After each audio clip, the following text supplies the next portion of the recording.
There was a time when I was quite literally petrified of public speaking. And I say petrified because the nervousness would intensify to the point where I simply could not continue talking because the lump in my throat would get so big. I would blush like a tomato and then mentally freeze, at which point I would also forget what I had to say. And it was always a disaster. You've probably heard about the surveys that show many people considering fear of public speaking as strong as the fear of death. Well, at times like that, I would definitely agree. Now, your fear of public speaking might not be so severe as what I've described, or perhaps it's even worse, but the fact is that anything that's distracting your attention significantly is probably limiting your personal, social, and professional life, not to mention your peace of mind in any situation where public speaking is a possibility. Now, as a former panic attack sufferer, I can see how many people might compare the overwhelming fear experienced during public speaking to the sensation of a panic attack. The feelings are quite similar. One difference, though, is that with public speaking, in that situation, at least you know why you're panicking.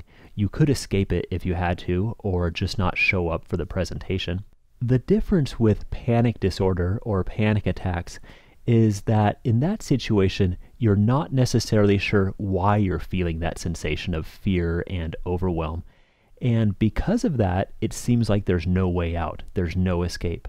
However, what's more important here for this discussion are the similarities between the two, which are very interesting because in both situations, you have a super uncomfortable sensation growing within you, such as nervousness or fear, anxiety, and you're trying to control or suppress that feeling, which only causes it to grow. Well, if you've watched my other panic attack videos, you'll know that it's actually the opposite approach that empowers you to overcome panic attacks. And the great thing is that the exact same approach works with public speaking fears as well. You just apply it to any fear that you feel arising before or during your speech, or during any social activity that makes you nervous for that matter, and soon what would have previously become bottled up energy overload will be a completely manageable reaction. No matter how much fear or nervousness you experience, you'll still be able to speak well in front of people because you'll be able to just let those feelings flow through you rather than trying to avoid them. And almost ironically, once you've developed a little confidence in your skill and ability to do that, the fear of public speaking really disappears. I mean, knowing that you can handle anything that happens inside you or outside of you really does miracles for public speaking ability. So basically, you want to start by practicing in a low-key environment. You could practice with a friend or just give the speech to your cat or dog. But better than any of that is this. Practice giving your speech while clearly visualizing and imagining yourself in front of the group of people while you're speaking. And by visualize, I mean really mentally project yourself into the situation. And then, as you're speaking and as you're visualizing that crowd of people facing you, you're going to notice the sensation of nervousness and fear start to arise. Nervousness, fear, anxiety. And the more clearly you've imagined and projected yourself in that situation, like really put yourself into it in the present moment, then the more real the feeling will be. And the more useful this exercise will be, because your subconscious mind doesn't really know the difference between what's real and what's imagined. So if you really project and imagine yourself into that situation with the crowd in front of you, you will get the same kind of feeling arising within you. And that's when you're ready for the next step. As soon as you notice that sensation of nervousness, turn your full mental awareness to that feeling and just let it be there. Just observe it without trying to change it and without trying to stop it. You can greet it, welcome it, talk to it. Basically, what you're doing is creating a mentality of wanting to feel the sensations, not being afraid of them, getting totally familiar and comfortable with them. So while you're practicing, put your full mental awareness on it and want to know that feeling.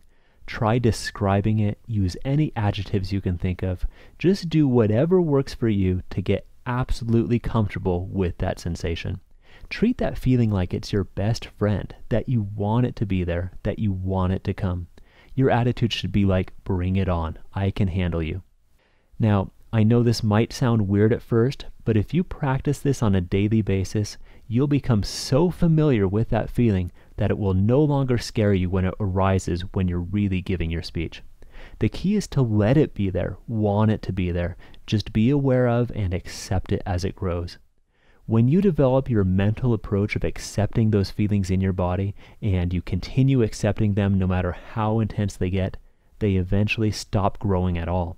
This is because it was only your previous mental approach of trying to squash those feelings that was actually making them grow.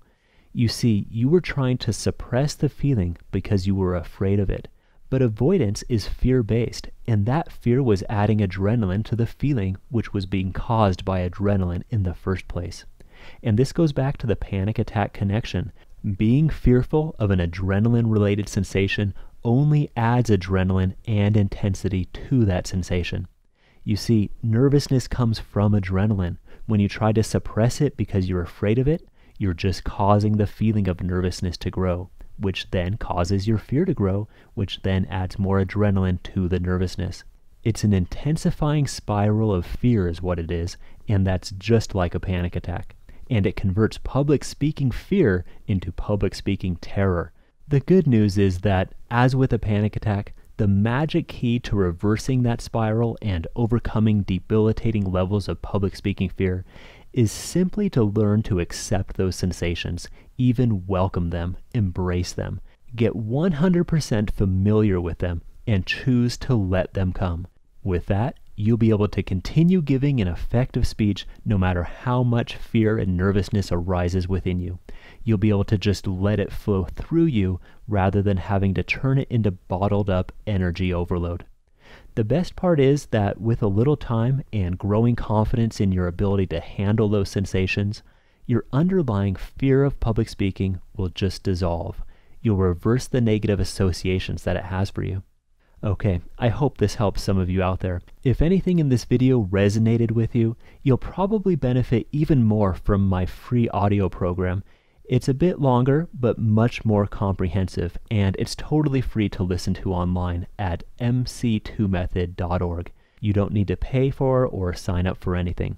mc2method.org. Thank you for watching.